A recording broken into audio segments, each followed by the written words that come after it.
మా మీద దాడిని భరించగలుగుతాం, మీ మీద దాడిని మేమే భరించలేము. అందులో మీరు భరించి ఇంత ధైర్యంగా మాట్లాడుతున్నారంటే మొదటి విజయం మనం సాధించినట్లే. ఎందుకంటే ఎందుకని వాడు ట్రోలింగ్ చేస్తున్నాడు? ఒక తులసి, ఒక వనజ, ఒక విప్లవశ్రీ, ఒక అస్త, ఒక శ్రీనిధి ఇక మాట్లాడొద్దు అనేది వాడి ఉద్దేశం. మేము బహిరంగ నెట్టిక బిగ్గరగా మాట్లాడతాం, ఏం చేస్తుందో చేసుకోపో అన్నాం. సో ఇది మొదటి విజయం. ఏం చేయాలంటే ఇంకా బిగ్గరగా మాట్లాడాలి. ఇది మొదటిది. ఎంత బిగ్గరగా మాట్లాడాలి? వాడు నిలబడేలా మాట్లాడాలి. ఎంతకాలం ట్రోలింగ్ చేస్తాడు, ఎప్పుడో సార్ ఓపిక నశిస్తాడు కదా. ఫార్చునేట్లీ మళ్ళాంటి పెరుగుతున్న కొద్దీ వాడికి టైం కూడా సరిపోదు, డిస్ట్రిబ్యూట్ అవుతుంది. క్షేత్రగణితం మెన్సురేషన్ నలుగురు ఉన్నప్పుడు వాళ్ళందరూ నలుగురు మీద పడతారు. 40 మంది అయితే 40 మంది మీద పడతారు. 400 అయ్యారనుకోండి, మనం డిస్ట్రిబ్యూట్ అయిపోయి మన మీద ఆడు తగ్గుతుంది. అందువల్ల మనం మరింత ఎక్కువ మందిని సృష్టించే పని మనం చేయాలి. ట్రోలింగ్ చూసి కూడా నో మై డాటర్ నెవర్ అనే దశ వచ్చింది. ఎస్ మై సిస్టర్ ఆల్వేస్ అని చెప్పాలి.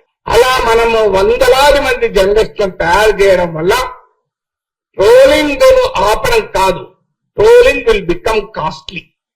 ఎందుకంటే మనం 500 మంది ట్రోల్ చేయాలని వాడు ఎక్కువ మంది పెట్టుకోవాలి. దీన్నే ఇప్పుడు అసిమెట్రిక్ వార్ఫేర్ అంటారు. ఇరాన్ వాడు సాధించింది అదే కదా. ఇంతో కాస్ట్ అంతే, వాడి ఖర్చు పెరగాలి, వాడి పని పెరగాలి, అప్పుడు వాడు ఎక్కడో కానీ ఆగుతాడు. సో అందువల్ల మనం ఎక్కువ మంది జర్నలిస్టులను సృష్టించడం రెండవ పని కావాలి. మూడవ పని ఏంటంటే దీనికి క్విక్ సొల్యూషన్స్ లేవు ఫ్రెండ్స్.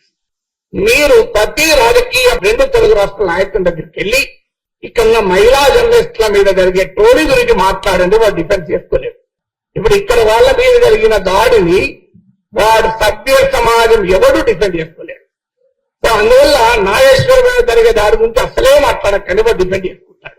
ఇలా నేను కొన్ని తీసుకెళ్లి పంపించాను. అప్పుడు వాళ్ళు ఏమన్నారంటే సార్ మా పార్టీ వాళ్ళు కాదు, మా పార్టీ మీద వ్యతిరేకత రావడానికి మా ప్రత్యర్థులే మీకు ఇలా చేస్తున్నామని చెప్పారు. అదే జరుగుతుంది వాస్తవం కొంత. ఎందుకంటే ఇది ట్రోలింగ్ అనేది అనేక లేయర్స్ లో జరుగుతుంది.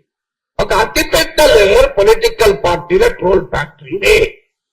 దాన్ని మనం ఈజీగా ఎదుర్కోవచ్చు. వాళ్ళకి పోయే కాలం దాపురించింది కనుకనే మహిళలతో పెట్టుకున్నారు. ఎందుకంటే ఇప్పటికీ మన సమాజంలో ఎక్కడో ఒక చోట మహిళను అనాలి అంటే మొహమాట ఉంట వస్తుంది. బహిరంగంగా అనాలి. అనానిమస్గా ఉన్నప్పుడు ఏమన్నా మాట్లాడతాడు, వాడు ప్యాట్రియార్కీ అంటే అప్పుడే బయటపడుతుంది. కానీ పబ్లిక్ గా ఉన్నప్పుడు బయటపడాలని కష్టపడతాయి. ప్రైవేట్ గా ఉన్నప్పుడు వాడి ప్యాట్రియార్కీ బయటపడుతుంది, వాడి కులపిచ్చి బయటపడుతుంది, అన్ని బయటపడుతుంది. కానీ పబ్లిక్ గా ఉన్నప్పుడు అవన్నీ దాచుకొని నటిస్తాడు కనుక ఆ నటసారభౌములుగా అవతారం ఎత్తిన సమయంలో వాళ్ళని నిలదీయాలి. మీరు ఏం చెప్తారు చెప్పండి, ఇలా చేస్తున్నారు. ఈ మధ్య నా గురించి 2 టీవీ ఛానల్ పెద్ద డిబేట్లు పెట్టి సో ఆన్లైన్ లో సోషల్ మీడియాలో ఎంత బూతులు తిరుగుతారో టీవీలోనూ బూతులు తిట్టారు. ఇంకా దారుణం, ఒక టీవీ ఛానల్లో యాంకర్ ఆపాడు, ఇంకో టీవీ ఛానల్ యాంకర్ ప్రోత్సహించాడు. జర్నలిజం పెద్దలకు నా విజ్ఞప్తి ఏంటంటే ఇది ఆన్లైన్ మీడియా కాదు, మెయిన్ స్ట్రీమ్ మీడియాలో కూడా అతి నీచంగా నా పైన 1 అవర్ డిబేట్ పెట్టి చర్చించాడు. Can you imagine? Mainstream debate లో నీచాతులీతంగా వ్యక్తిగతంగా మాట్లాడారు, కానీ దాన్ని ప్రోత్సహించినారు ఆ టీవీ ఛానల్స్. సో ఈ దూరం నాతో మొదలైంది. మీరు చూడండి, భవిష్యత్తులో ఈ టీవీ ఛానల్ కూడా ఆ ట్రోల్ ఆర్మీల ఎక్స్టెన్షన్లే. మనందరికీ తెలుసు ఈ ట్రోల్ ఆర్మీలను ఏ రాజకీయ పార్టీలు పోషిస్తున్నాయో ఆ టీవీ ఛానళ్లను కూడా అవే రాజకీయ పార్టీలు పోషిస్తుంది. ఇందులో అనుమానం లేదు. అందువల్ల వాళ్ళు కూడా అదే పనిచేస్తున్నారు. అందువల్ల వారి యాజమాన్యాలపైన కూడా ఒత్తిడి తేవాలి. కానీ మీకు ఎవరిచ్చారు అధికారం నీచంగా వ్యక్తిగతంగా మాట్లాడటానికి? కనీసం ఆ డీసెన్స్ అన్న టీవీ ఛానల్ పాటించాలి కదా, అట్లీస్ట్ మెయిన్ స్ట్రీమ్ మీడియాలో పాటించాలి కదా. పోనీ ఆన్లైన్ అంటే అనానిమస్, వాడు ఎవరో దొరకదు. కానీ టీవీ ఛానల్ తెలుసుకోవాలి మనకు. వాళ్ళు నాతో కూడా డిబేట్లు పెట్టిన యాంకర్లే కదా. మళ్ళీ విచిత్రం ఏంటంటే మరి ఎలా మాట్లాడాలి? వాళ్ళు రాజకీయ పార్టీ అధికార ప్రతినిధులను పిలిపించి ఆ అధికార ప్రతినిధుల చేత నీచంగా తిట్టిస్తున్నారే. ఈ టీవీ ఛానల్ కన్నా సిగ్గున్నాడు కదా. సో ఎందుకు ఈ మాట చెప్తున్నా అంటే మెయిన్ స్ట్రీమ్ మీడియాలో కూడా ఈ ట్రోలింగ్ ఎగబాకుతోంది. ఈ ధోరణి రాబోయే కాలంలో మరింత ప్రమాదకరంగా మారుతుంది. దానికి పరిష్కారం ఏంటంటే శత్రువు మనని కొడితే ప్రజలకు తాకాలి. మనము శత్రువును కొట్టితే కూడా వారి వెనకాలన్న ప్రజలను స్పందించేలా చేయాలి. అందువల్ల ప్రజా సమస్యల పైన మరింత ఎక్కువగా మాట్లాడితే వద్దన్నా వాళ్ళే మన రక్షణకు వస్తారు. నువ్వు నన్ను ట్రోల్ చేస్తావు, నేను విశాఖ స్టీల్ ప్లాంట్ కార్మికుల తరఫున మాట్లాడినా, వాళ్ళు చూసుకుంటారు. నువ్వు నన్ను ట్రోల్ చేస్తావు, నేను పొగాకు రైతుల పక్షాన మాట్లాడినా, ట్రోల్ చేసి చూసుకో, వాళ్ళు చూసుకుంటారు.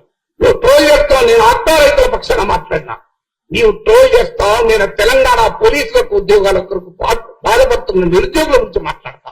ఏం చేస్తావు చూడండి. అందువల్ల నేను ఈ మధ్య పనిగట్టుకుని ఇదివరకన్నా ఎక్కువగా ఎక్కడ ప్రజా సమస్య ఉందో జల్లెడ పట్టి వెతికి వాళ్ళ గురించి ఎక్కువ మాట్లాడుతున్నా.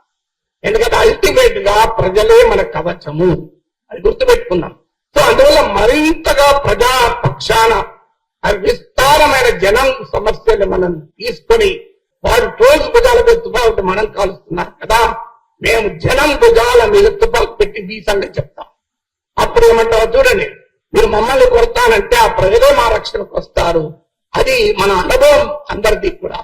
అందువల్ల ఇలా మనం ఆలోచించాల్సింది ఏంటంటే తత్వవేత్తలు సమాజాన్ని పరిపరి విధాలు నిర్వచించాలి. సుప్రీంకోర్టు మాట అంటది, హేట్ కు పరిష్కారం ఏంటంటే ఫ్రెటర్నిటీ అమౌంగ్ సిటిజన్స్ అని సుప్రీంకోర్టు తీర్పు చెప్పింది. ఇవాళ మీరు పెట్టింది సరిగ్గా అదే పని. Fraternity among fellow journalist will always be a solution. ఇది ఇనిషియేటివ్ తీసుకొని రాజకీయ పార్టీల నాయకుల్ని ప్రముఖుల్ని పిలిచి ఈ ఉమెన్ జర్నలిస్టులు పడ్డ కష్టాలను వాళ్ళ ముందు పెట్టి మీరు ఏం మాట్లాడతారో చెప్పండి అని నిలబెడతారు. కనీసం పబ్లిక్ షేమింగ్ చేస్తానన్న రాజకీయ పార్టీలు మీరు ఆ సాంస్కృతిక సంఘటనలే కావచ్చు, సామాజిక సంఘాలే కావచ్చు, ఎవరి సైన్యమైతే దుర్మార్గం చేస్తుందో ఆ సైన్యాధిపతులను పిలిపించి సభ్య సమాజం ముందు ఎక్స్పోజ్ చేద్దాం.